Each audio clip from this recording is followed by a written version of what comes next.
Bakit? Kasi, kailangan Lord, okay, ano pinalaman ng garden? Ano pinalaman ng garden sa buhay Kristyano natin? Malaki. So, ready na kaya? Okay. Pakibuksan ng Bible sa Genesis, chapter 2.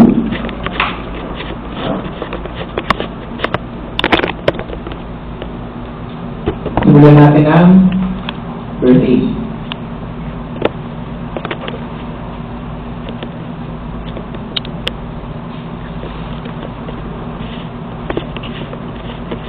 Okay. Pakisabi niyo sa katabi mo, kailangan ko ng cooperation mo. Pakisabi niyo sa katabi mo, walang KJ. Walang KJ. Walang KJ, ha? Okay. You're just going to love this day. You're just going to love this day. Okay. Verse 8. Genesis chapter 2, verse 8. The Lord God planted the garden eastward in Eden, and there he put the man whom he had formed. And out of the ground the Lord God made every tree grow that is pleasant to the sight and good for food. The tree of life was also in the midst of the garden, and the tree of the knowledge of good and evil. Now a river went out of Eden to water the garden, and from there it parted and became 4 riverheads. The name of the first is Pishon. It is the one which clears the whole land of Havilah, where there is gold. The gold of that land is good. Bdellium and the olive stone are there. The name of the second river is Gihon. It is one which goes around the whole land of Cush. The name of the third river is Hiddekel. It is one which goes toward the east of Assyria. The fourth river is the Euphrates. Then the Lord God took the man and put him in the garden of Eden to tend and keep it. Father God, may you bless your word, and as we expound your word, Father, may you reveal to us your goodness, your greatness, your majesty. Thank you, Jesus. Amen. So it's verse 8 to 15. Sino pamilyar sa Garden of Eden? Sino personal dito sa snake ang Garden of Eden? So wala namang bago ito. Lahat dito pamilyar sa Garden of Eden. Ito magandang tanong. Asaan ang Garden of Eden? Sige. Sino dito may sabi na sabi ng Garden of Eden? Dito. Ay, nasaan ang Garden of Eden? Sige. Nasa inner core. Nasa inner core. Okay. Ibig sabihin, naglikas si Lord ng Garden of Eden, tapos nilagay niya yung man para mag-take care ng Garden of Eden. Yung man is si Adam. Ang tanong, asaan kaya ang Garden of Eden? Totoo bang mayroong... ito tanong. Totoo bang may Garden of Eden na nag-i-exist? Yes. Nasa Mansion of Eden. Nasa Mansion of Eden. Okay. Ngayon, pangalawang tanong. Saan create ni God yung Garden of Eden? Diba? Saan pa niya create ang man? Sa lupa. Saan? Sa earth. Dito saan yung Garden of Eden? Sa earth. Yun. Okay. Kaya ang tanong. Saan sa earth?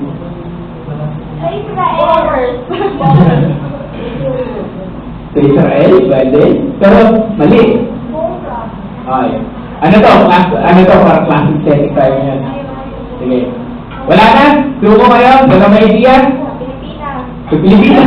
May ito sa atin, bagong Eden ng Pilipinas. Mali po yun. Okay? Wala po sa Bible yun. Okay. Ang true na paano malalaman yung nasaan yung Garden of Eden, nandun sa 4 rivers.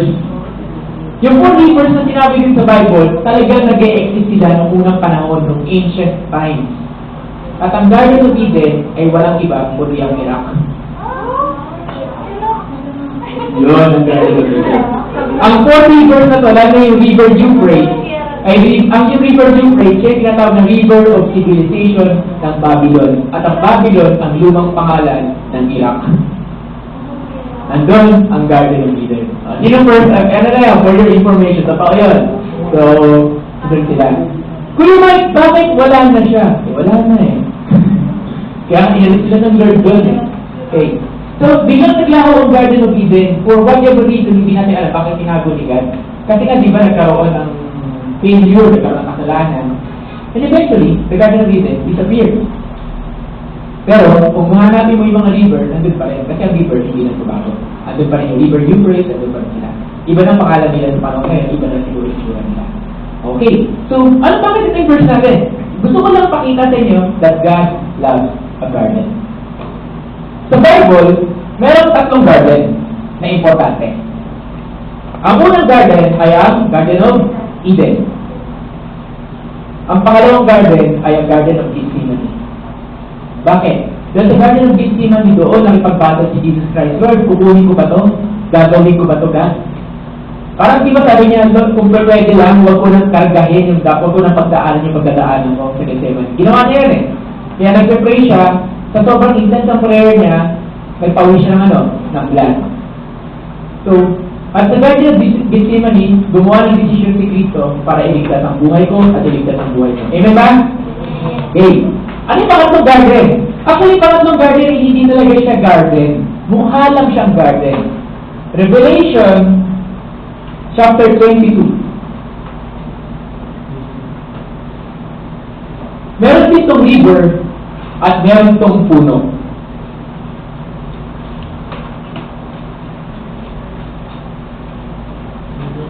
Hindi na. Revelation 22, nandun na? Revelation 22, sabi niya nandun na. Verse 1. And he showed me a pure river of water of life, clear as crystal, proceeding from the throne of God and the Lamb. In the middle of its street, and on the other side of the river was the tree of life, which bore 12 fruits, each tree yielding its fruits every month. The leaves of the tree were for the healing of the nations. And there shall be no more curse, but the throne of God and of the Lamb shall be in it, and his servants shall serve him. This talks about, yung river of life, it talks about the new city of Jerusalem in the end time. Ibig sabihin, pag dumating na yung bagong city, siya ng Jerusalem. Meron siyang river, meron siyang puno. In other words, meron siyang parang garden. Okay. So, ang Garden of Eden, nakapaligiran ng ng river, at sa Garden of Eden, meron dalawang importanteng puno. Pagpag-aaralan doon, according sa biblical scholars, dito sa river, dito sa Revelation 22, nandiyan yung importanteng puno. Dalawang importanteng puno sa Garden of Eden. Ano yun? Tree of Knowledge, tapos Tree of Life.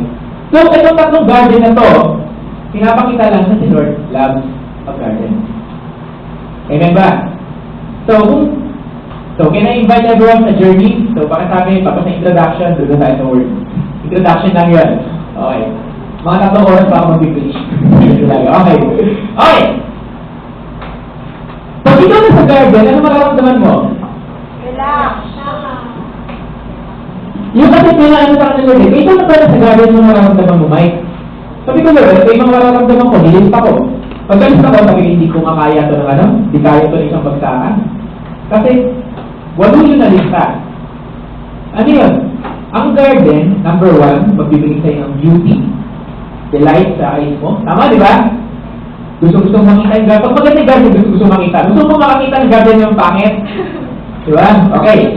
Pangalawa, ang garden, nagbibigay niya ng rest, saka relaxation. Pag may rest sa relaxation ka, automatic meron kang peace and tranquility. Automatic meron kang focus, tapos meditative state of mind. Pwede ka mag-meditate. Okay. Ang garden, nagdadala ng pabango. Bakit? Flowers. Ang garden, nagdadala ng joy and fun. Kasi pwede ka maglaro sa garden. Ang garden, nagdadala siya ng vigor and life. It shows you vigor and life. And finally, ang garden, nagdadala ng music. Ano nangyari yung music? Diba? So, nagdadala siya ng music. Ngayon, topic natin, yung first 3. Okay na ba? Which is yung beauty, yung rest and relaxation, and yung fragrance. Okay. Ano bang partner mo?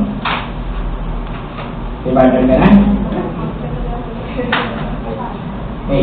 Ayan nyo lang sis kaya, ayan nyo lang sis kaya. Okay. Kung okay lang yan, kasi TV yan eh, ginagawa. Kung ngayon matanda ka na ginagawa mo yun, may nagulong tayo. Okay? Ayan nyo lang siya. Okay, bibili na tayo. Bibili na yung church. Amen, praise God. Okay. So, sabi na, first point, a garden of God brings beauty. Delight sa mata mo. Buksan mo sa Psalm 40 verse 5.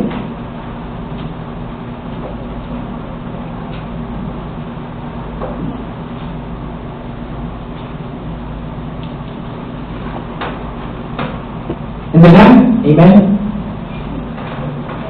Psalm 40 verse 5. Ano na? Okay, sabi mo, many, O Lord, my God, are your wonderful works which you have done. And your thoughts toward us cannot be recounted to you in order.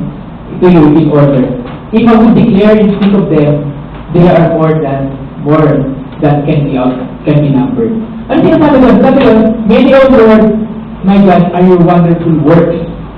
Itong wonderful works na to, it describes ginawa ni God sa nature, ginawa ni God sa sky, at ginagawa ni God sa buhay mo. Pakisabi niya sa katabi mo, may ginawa bang wonderful si God sa buhay mo? May ginawa ba? May ginawa ba? Sino ba yung ginawa kayo mo sabihin sa katabi mo? Meron? Kagabi lang, meron. Meron. Sabi niya, ayun daw, yung ginawa niya. Okay. Hindi. Bakit? Sabi sa Bible, you are fearfully and wonderfully made. Tagalog ko. Ikaw yung takot-takot na kumakakagawa ng Diyos. Ito na, you are wonderfully made. First and foremost, bigyan mo wonderful si God. At number one na pinaka-wonderful na ginawa ni God sa buhay mo, yung faith mo. Amen ba? Imagine mo kamukha mo lahat. Imagine. O kaya? Diba? Diba? So, huwag kang papayag kung may magsasabi sa'yo na pangit ka. Kasi wonderful ka eh. Amen ba? Amen. Okay. Huwag kang papayag kung may magsasabi sa'yo, ano ka, ugly-duckling. Kasabihin mo, ugly mo lang sa paningin ko, paganda ako sa paningin ng Diyos. So, what ang i-aiming doon? Okay. So, ibig sabihin, God wants to bring you sa garden kasi gusto mo i-remind, anak, wonderful ka. Anak, kung itong garden na to, pakita ko sa yung garden ko, kung may garden mo na ako, papakita ko sa iyo, because you are so wonderful. Parang gusto ko niya i-remind, kung maganda yung garden ko, ikaw yung special sa buhay ko, bakit kaya kita pabayaan? Bakit kita papabayaan? Meaning, hindi ka papabayaan niya. Amen ba? So, first part na gagawin natin. I want everyone close your eyes. Okay. As you close your eyes, I want everyone just to think how amazing God is. For 1 minute, anong ginawa niya maganda sa buhay mo? For 1 minute.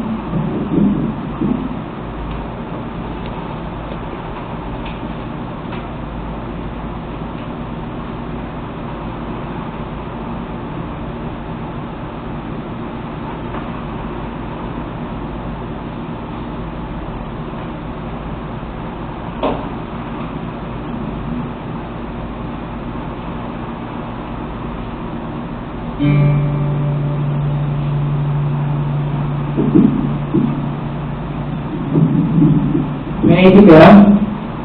Naisip ka? Okay, tuloy lang nila. Ngayon, if God did something wonderful in your life, for 1 minute, another 1 minute, I want you to say, thank you. Just thank God right now. Just thank the Lord. Thank God.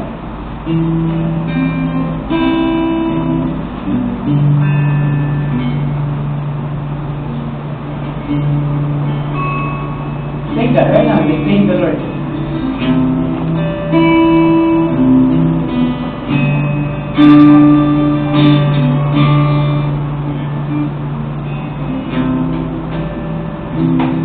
Then tingin sa akin. Yung iniisip mo siya, sino din may nakita kang wonderful na ginawa si Lord sa buhay mo? Kahit ano pang gano'ng wonderful yan. Okay. Sino dito magsasabi sa akin na malaki yung ginawang wonderful ni God sa buhay ko? Yung malaki kasi malaki. Nice, baguhin natin.